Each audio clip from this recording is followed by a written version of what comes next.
Hello friends, welcome to Adhyay institute.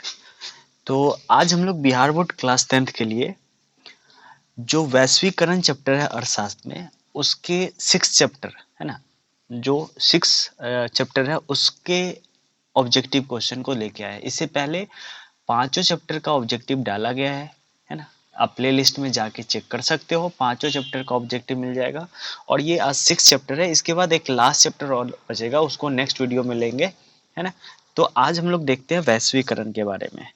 तो आर्थिक नीति में किसे सम्मिलित किया गया है? वैश्वीकरण में पहला बोलता है कि आर्थिक नीति में किसे सम्मिलित किया गया है। तो बताइए, उदारीकरण, निजीकरण, वैश्वीकरण।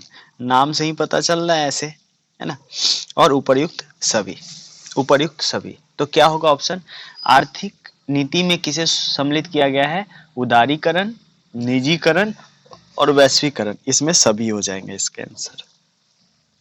ठीक है। वैश्वीकरण के प्रमुख अंग कौन कौन है? अंग कितने हैं? वैश्वीकरण के प्रमुख अंग कितने हैं, है ना। अंग कितने हैं? तो वैश्वीकरण के प्रमुख अंग कितने हैं? वैश्वीकरण के प्रमुख अंग 4 है। ठीक है, चलिए अगला क्वेश्चन देखते हैं। इनमें से कौन बहुराष्ट्रीय कंपनी है? बहुराष्ट्रीय, Ford Motors, Samsung, Coca Cola, इनमें से सभी।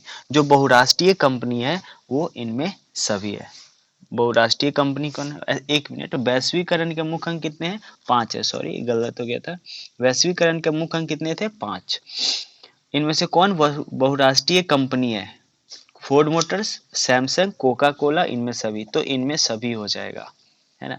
इनमें सभी हो जाएगा। बहुराष्ट्रीय कंपनी कौन कौन है? Ford Motors, Samsung, Coca Cola, ये सभी अंतर्राष्ट्रीय कंपनी है। और ये क्वेश्चन का आंसर याद रखिएगा, ये नहीं होगा, ये आंसर है इसका, ये नहीं, गलत टिक लग गया था। वैश्वीकरण का अर्थ क्या है? वस्तुओं का मुक्त प्रवाह, पूंजी का मुक्त प्रवाह, प्रौद्योगिकी का मुक्त प्रवाह, इनमें से सभी। तो इनमें से सभी हो जाएंगे इसका आंसर। वैश्वीकरण का अर्थ है वस्तुओं का मुक्त प्रवाह, पूंजियों का मुक्त प्रवाह, प्रौद्योगिकी का मुक्त प्रवाह, इनमें सभी हो जाएंगे इसके आंसर। अगला 5 नंबर क्वेश्चन, विश्व व्यापार संगठन की स्थापना कब हुई थी? ये बिहार बोर्ड में पूछा गया क्वेश्चन है, इसलिए ध्यान से। विश्व व्यापार संगठन की स्थापना कब हुई थी? 1991 और 1995 और 1997। तो विश्व व्यापार संगठन, है ना, WTO, है ना, वर्ल्ड ट्रेड ऑर्गेनाइजेशन जिसको बोलते हैं, ये हुआ था 1995 में, है ना। निम्नलिखित में कौन सी संस्था वैश्वीकरण के विस्तार में सहायक हुई है? अंतर्राष्ट्रीय मुद्रा कोष, विश्व बैंक, विश्व व्यापार संगठन और इनमें सभी। तो अंतर्राष्ट्रीय मुद्रा कोष, विश्व बैंक, विश्व व्यापार संगठन और इनमें सभी। तो इसके आंसर हो जाएंगे इनमें सभी, इनमें सभी हो जाएगा इसके आंसर। वैश्वीकरण से लाभान्वित हुए उत्पादक, उपभोक्ता। सी में बोलता है ए और बी दोनों, इनमें से कोई नहीं। तो वैश्वीकरण से लाभान्वित होने वाले उत्पादक और उपभोक्ता दोनों थे, दोनों है, सॉरी। वैश्वीकरण से लाभान्वित होने वाले कौन कौन है? उत्पादक भी है और उपभोक्ता भी है। चलिए अगला क्वेश्चन आते हैं। वैश्वीकरण के फलस्वरूप विभिन्न देशों के बीच वृद्धि हुई है, आयात में, निर्यात में, ए और बी दोनों में, इनमें से कोई नहीं। तो वैश्वीकरण के फलस्वरूप क्या होगा कि दोनों जो देश होगा उसमें आदान प्रदान होगा, यानी आयात भी होगा और निर्यात में भी होगा। जैसे हम अभी किसी भी देश से ऑनलाइन क्या करते हैं, सामान को खरीद के घर बैठे मंगवा लेते हैं, है ना। पार्ले समूह के थम्स अप ब्रांड को किस बहुराष्ट्रीय कंपनी में खरीद लिया? ये भी बिहार बोर्ड में पूछा हुआ क्वेश्चन है। पार्ले समूह के थम्स अप ब्रांड को किस बहुराष्ट्रीय कंपनी ने खरीद लिया है? Coca Cola, LG, Reebok, Nokia. तो इसको कौन खरीद लिया है? कोका कोला ने। पार्ले समूह का जो थम्स अप ब्रांड था उसको कोका कोला ने खरीद लिया, है ना। वैश्वीकरण के आधार है, वैश्वीकरण के आधार है व्यवसाय संबंधी अवरोध, पूंजी का निर्बाध प्रवाह, श्रम का निर्बाध प्रवाह और ऊपर युक्त सभी। तो क्या हो जाएगा इसके आंसर? इसका आंसर हो जाएगा वैश्वीकरण का जो व्यवसाय संबंधी अवरोध, श्रम निर्बाध, तो इसके आंसर हो जाएंगे सभी, उपर्युक्त सभी। ठीक है, अगले क्वेश्चन में आते हैं। अगला क्वेश्चन क्या है? नई आर्थिक नीति की घोषणा भारत में कब की गई थी? नई आर्थिक नीति की घोषणा भारत में कब की गई थी? तो 1991 में। ये सब याद रखिएगा, है ना। 1991 में भारत में आर्थिक नीति की घोषणा कब की गई थी? तो 1991 में। विश्व व्यापार संगठन WTO, इसको इंग्लिश में बोलते हैं वर्ल्ड ट्रेड ऑर्गेनाइजेशन, का मुख्यालय कहाँ है? जेनेवा, वाशिंगटन, लंदन, नई दिल्ली। तो विश्व व्यापार संगठन का मुख्यालय कहाँ पे है? तो इसका आंसर है जेनेवा। ये भी क्वेश्चन बिहार बोर्ड में आया हुआ क्वेश्चन है ना। विश्व व्यापार संगठन का मुख्यालय कहाँ है? जेनेवा में। वैश्वीकरण का सबसे नकारात्मक प्रभाव किस क्षेत्र में पड़ा? कृषि एवं ग्रामीण, रोजगार, बैंक, उद्योग। तो वैश्वीकरण के कारण सबसे जो नकारात्मक प्रभाव पड़ा था वो पड़ा था कृषि एवं ग्रामीण क्षेत्र में। याद रखिएगा, कृषि और ग्रामीण क्षेत्र में इसका सबसे ज्यादा नकारात्मक प्रभाव रहा। वैश्वीकरण के फलस्वरूप दो राष्ट्रों के उत्पादकों के बीच प्रतिस्पर्धा कम होती है और प्रतिस्पर्धा बढ़ जाती है, घटती बढ़ती रहती है और इनमें से कोई परिवर्तन नहीं होता है। तो वैश्वीकरण के कारण दो राष्ट्रों के उत्पादकों के बीच प्रतिस्पर्धा बढ़ जाती है। ठीक है, याद रखिएगा। भूमंडलीकरण को ही कहा गया है वैश्वीकरण, WTO, वर्ल्ड ट्रेड ऑर्गेनाइजेशन, निजीकरण और उदारीकरण। तो भूमंडलीकरण को ही हम लोग क्या बोलते हैं? वैश्वीकरण बोलते हैं। भूमंडलीकरण को क्या बोलते हैं? वैश्वीकरण बोलते हैं। भारत के सूचना प्रौद्योगिकी केंद्र कौन सा शहर है? भारत का सूचना और प्रौद्योगिकी शहर किस शहर को कहा गया है? बेंगलुरु को।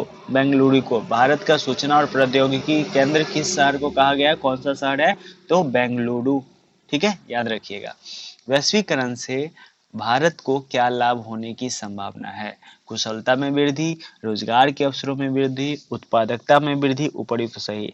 तो वैश्वीकरण के फलस्वरूप भारत में ये जो उपर्युक्त सभी है, इन सभी में क्या है? सुधार होने की संभावना है, इससे लाभ होने की संभावना है। ठीक है, रोजगार के अवसर मिलेगा, कुशलता में वृद्धि होगा, उत्पादकता में वृद्धि होगा। ठीक है, और भारत में राज्य नियंत्रित उद्योग के उदाहरण है डाक तार विभाग, रेलवे, सुरक्षा उद्योग, उपर्युक्त सभी। तो इसमें भारत में राज्य नियंत्रित उद्योग के उदाहरण कौन कौन है? तो डाक तार विभाग, रेलवे, सुरक्षा उद्योग और उपर्युक्त सभी। ठीक है, तो प्लीज चैनल को सब्सक्राइब कर दीजिएगा। ठीक है, और वीडियो अच्छा लगे तो कमेंट करके जरूर बताइएगा, लाइक कर दीजिएगा, है ना। चलिए आगे इसके बारे में थोड़ा और भी जान सकते हो। वैश्वीकरण क्या था? जिसमें विभिन्न देशों की तीव्र प्रक्रिया है, देशों के बीच तीव्र प्रक्रिया है।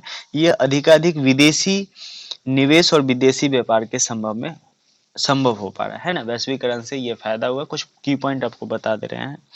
बहुराष्ट्रीय कंपनियां वैश्वीकरण की प्रक्रिया में मुख्य भूमिका निभा रही है ना, याद रखिएगा।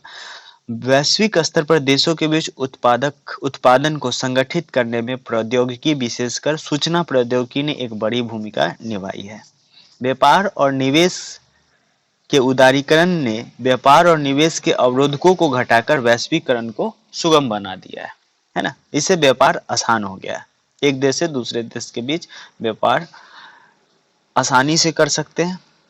अंतर्राष्ट्रीय स्तर पर विश्व व्यापार संगठन में व्यापार और निवेश के उदारीकरण के लिए विकासशील देशों का दबाव डाला है।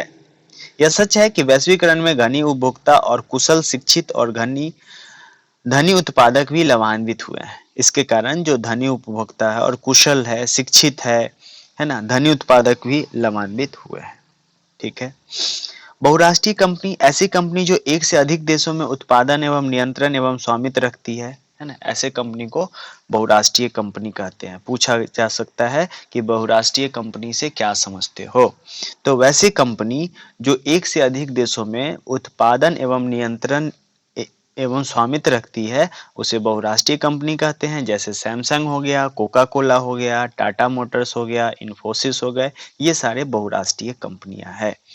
परिसंपत्तियों जैसे भूमि, भवन, मशीन एवं अन्य उपकरणों को खरीद और व्यय की गई मुद्रा को निवेश कहते हैं। निवेश क्या समझते हो? जो भी परिसंपत्ति है, जैसे भूमि हो गया, मशीन हो गया, है ना, जो निवेश हम खर्च करते हैं ना, लागत बोलते हैं, पूंजी लगाना, है ना, उसे निवेश कहा जाता है। विदेशी निवेश क्या है? बहुराष्ट्रीय कंपनियां द्वारा किए गए निवेश को विदेशी निवेश कहते हैं। यह निवेश लाभ अर्जित करने के उद्देश्य से किया जाता है। और आर्थिक सुधार 1991, याद रखिएगा। आर्थिक सुधार का अर्थ है पुरानी नीतियों में बदलाव लाकर सामाजिक आर्थिक विकास की गति को तीव्र करना। ठीक है, आर्थिक सुधार कब लाया गया? 1991 में लागू हो गया। इसे क्या है, जो हमारी पुरानी नीति है उसको चेंज करके और नई आर्थिक नीति को लाना और आय में वृद्धि करना, है ना। 1991 में भारत के वित्त मंत्री जो थे मनमोहन सिंह, वो एलपीजी की नीति अपनाई गई, जिसमें के प्रयास एलपीजी, जिससे भारत में आर्थिक प्रगति हुई। और वैश्वीकरण के प्रमुख अंग पूंजी को पूर्ण परिवर्तनशीलता, पूंजी का स्वतंत्र प्रवाह है। ठीक है, तो इस तरह से और भी पॉइंट है। ठीक है, तो आप पढ़ेंगे ये जो क्वेश्चन 17 से 18 था उसको जरूर एक बार रिपीट करके फिर से देख लीजिएगा। ठीक है, ये बहुत ही इंपॉर्टेंट क्वेश्चन है और ये चैप्टर भी इंपॉर्टेंट है। फिर मिलते हैं नेक्स्ट चैप्टर में, तब तक के लिए थैंक यू।